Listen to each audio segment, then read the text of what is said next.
Paul Jang bersama-sama membuktikan kepada masyarakat. Jadi ketika pemerintah dengan sengaja melakukan diskriminasi, ya, jika Indonesia bubar, maka yang salah adalah pemerintah. Jelas. Ya, gitu kan? Jadi yang salah pemerintah. Nah, sebelum itu terjadi, Megawati yang salah, Pak. Ya, iya betul. Saya mau arahin ke situ. Dia, Pak. Betul, ya. Megawati, PDIP, dan mungkin petugas partai juga.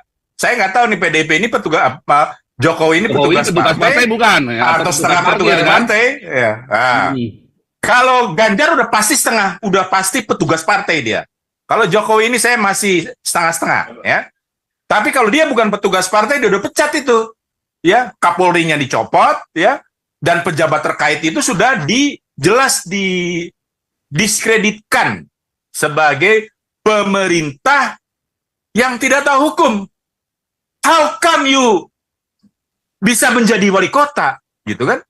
How come juga presiden itu mengapa Jokowi bisa jadi presiden? Kalau dia nggak bisa menegakkan hukum, begitu juga Kapolrinya. Gimana, gitu kan? Nggak mungkin kan? Makanya orang Kristen harus berjuang bersama-sama. Jadi saya setuju lagi, ya. Jadi mengenai dugaan bahwa ada namanya ketakutan sih, ya memang tadi disalahkan kalau ke situ. Tapi kalau saya sih ngelihatnya gini, kalau ketemu ya saya misalnya nih saya teman-teman gitu, sesama manajerial level gitu. Ketemu masalah yang kayak begini, kita biasanya lempar bola panas. Nah, mungkin ini sudah masukan. Jadi jangan sampai bola panasnya ada di kita. Makanya ketika kelihatan jadi muter-muter. Nah, supaya jangan muter-muter ya benar tembak langsung aja. Pemerintah benar nggak? Mau tidak melakukan diskriminasi? Kita mau lihat di Pulau Jawa, ya. Karena di Papua sendiri diskriminasi itu dirasakan. Jadi kalau di Pulau Jawa aja sengaja melakukan diskriminasi, ya nggak usah paksa Papua gabung dengan NKRI. Itu kan yang sekarang kita rasakan. Ya, perang terus sekarang di sana supaya perjuangannya tepat gitu, ya. Kalau secara gereja mungkin di Papua kita tidak merasa, beberapa gereja tidak merasa terjadi perbedaan negara, ya. Karena satu denominasi misalnya, satu di Papua, yang satu ada di luar gitu.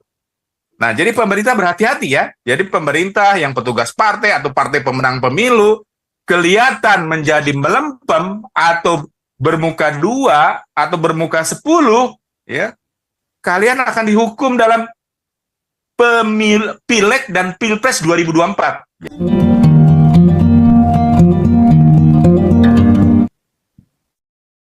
Ya, selamat malam, ya. Dr. Paul Jang. Iya, malam. Dan suara saya dengan baik, ya.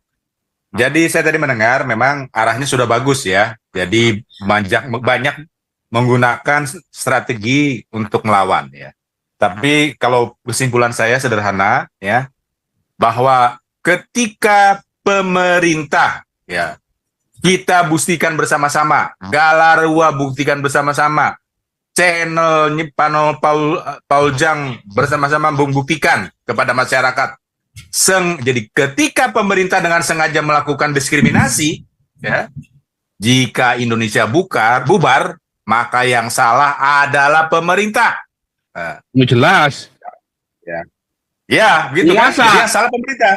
Nah, sebelum itu terjadi, Megawati yang salah, Pak. Ya, iya betul. Saya mau arahin ke situ. Dia, Pak. Betul, ya. Megawati, PDIP, dan mungkin petugas partai juga. Saya nggak tahu nih PDIP ini petugas Jokowi ini petugas partai bukan, ya, atau setengah petugas partai. Ya. Nah, kalau Ganjar udah pasti setengah, udah pasti petugas partai dia.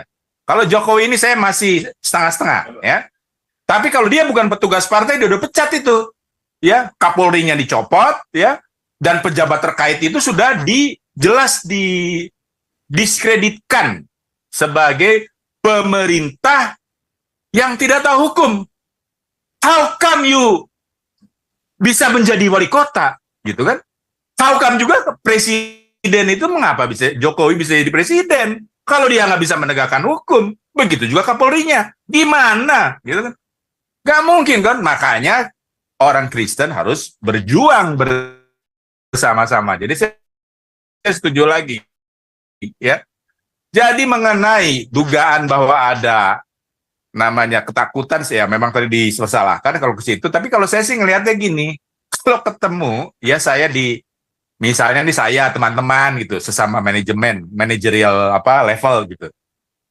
Ketemu masalah yang kayak begini, kita biasanya lempar bola panas. Nah, mungkin ini sudah garis masukan. Jadi jangan sampai bola panasnya ada di kita. Makanya ketika kelihatan jadi muter-muter. Nah, supaya jangan muter-muter ya benar tembak langsung aja. Pemerintah benar nggak mau tidak melakukan diskriminasi? Kita mau lihat di Pulau Jawa, ya. Karena di Papua sendiri diskriminasi itu dirasakan. Jadi kalau di Pulau Jawa aja sengaja melakukan diskriminasi, ya nggak usah paksa Papua gabung dengan NKRI. Itu kan yang sekarang kita rasakan. Ya, perang terus sekarang di sana supaya perjuangannya tepat gitu, ya.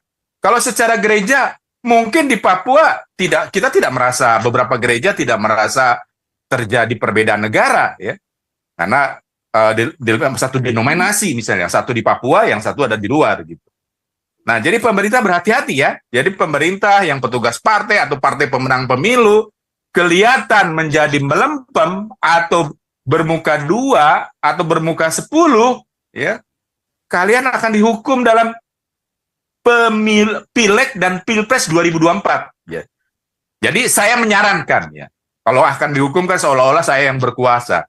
Saya belum aja komentar soal pasangan capres, ya, karena memang belum fix bagaimana nantinya. Jadi percuma saya komentari juga, karena nanti Anies Baswedan wapresnya bisa Caimin. Sebelumnya kelihatannya AHY. Atau jangan nanti didaftarkan aja Anies Baswedan enggak, gitu kan? Nah, jadi semua masih probabilitas. Jadi saya menunda. Ya, masih cair ya. Jadi saya menunda mengkritik. Tapi waktunya tiba, ya. Pokoknya sekarang saya udah menegaskan kita butuh capres yang strong karakter. Ya. Kalau petugas partai sudah jelas capres lemah. Begitu lemahnya dia sebagai capres, disuruh jadi petugas partai aja mau. Ya, begitu juga ketika dia menjadi kacung kampret dia. Kacung kampretnya Surya Paloh loh. Lebih tinggi derajatnya Megawati mungkin. Partai kecil Nasdem. Ya, Surya Paloh bisa membuat kacung kampret untuk jadi presiden, buat cilaka, gitu kan, cilaka. Jadi kriteria saya sudah 2, ya. Tujuannya supaya mereka dihukum, ya. Ketika itu yang jangka pendek dulu, ya. Kita kan kudu pinter. Kenapa begini? Ya saya nggak tahu ini pinter atau tidak. Tetapi saya agak kagum juga dengan perjuangan LGBT. Saya santai-santai di Indonesia tidak jadi masalah sampai akhirnya tiba-tiba anak teman saya jadi LGBT. Kaget saya. Padahal saya ngelihat dia itu dari kecil seorang yang penuh bakat dari musik, orator, main bola, wah segala. Tiba-tiba jadi LGBT. Kaget minta ampun saya. Jadi akhirnya saya tahu nggak, siapapun yang namanya LGBT atau wilayah atau negeri yang melakukan LGBT, simple Tuhan. Genocide. Sodom dan Gomora kan genocide. Wanita, anak-anak, ya, bayi pun digenosid, mati seketika gitu. Nah, jadi kalau ngomong yang lain, dan saya mengimani, ya, bahwa Tuhan yang maha bijaksana dan maha pengasih, ya, di zaman genosid, di zaman Sodom dan Gomora melakukan genosid, sekarang pun sama. Jadi hati-hati kepada Eropa dan Asia, ya. Kalau kalian orang-orang Kristen di sana, ya ini autokritik. Sangat tidak lalai abai terhadap LGBT karena ada pemimpin-pemimpin Eropa seperti Perdana Menteri Belgia, Perdana Menteri Iceland, Perdana Menteri Luxembourg, itu LGBT semua, LGBT perempuan dan laki-laki, ya. Bahkan yang saya kaget, Obama juga ternyata LGBT juga, bahkan dia LGBT pertama yang jadi presiden Ya, jadi presiden, wah mengejutkan. Tapi terlepas dari perjuangan keberhasilan mereka, ternyata mereka perjuangannya itu, ini yang mau saya tekankan. Kenapa LGBT bisa berhasil? Kenapa dia bisa terasa di Indonesia, bisa terasa di, kalau teman saya di Australia, orang normal sudah dipersekusi, Pak. Ya, orang normal kaget, dia lapor ke saya, udah dipersekusi saya sama LGBT di Australia. Ternyata perjuangannya adalah perjuangan politik. Oh, pinter juga nih, rupanya LGBT banyak orang pinter juga ya. Jadi saya pikir perjuangan diskriminasi di Indonesia juga harus perjuangan politik. Bila mana perlu diancam, ya biar orang yang namanya bermain-main dengan excuse bahwa ini menjelang pemilu biarlah dulu. Betul tadi Pak Santi Amar bilang, kita nggak percaya. Pokoknya kalau itu pelarangan peribadatan, ya, itu harus dilawan. Iya. Dilawan. Urusan pokoknya siapa? Nggak ada urusan.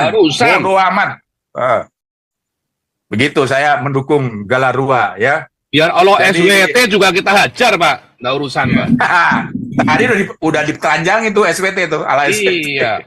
Ya, hadis-hadisnya itu ternyata bisa saja tidak sesuai dengan kebenaran karena jaraknya 200 tahun ya. Oh iyalah. Ya, saya sekian dulu. Ya, saya sekian, nggak banyak komentar dulu supaya yang lain kebagian. Terima kasih Dr. Paul Jang. Ya, standby ya Pak, ini dimatiin ya. Tapi sudah jadikan co-host supaya kapan aja bisa masuk. Akuma, wah ini jagoan kita Akuma nih. Asli Pastor. Asli. Lanjut. Jadi serem ya. Rame ini masalah GBI Cinere. Kau bilang kau menang debat, lawan domba yang sesat. Kau bilang banyak yang tobat.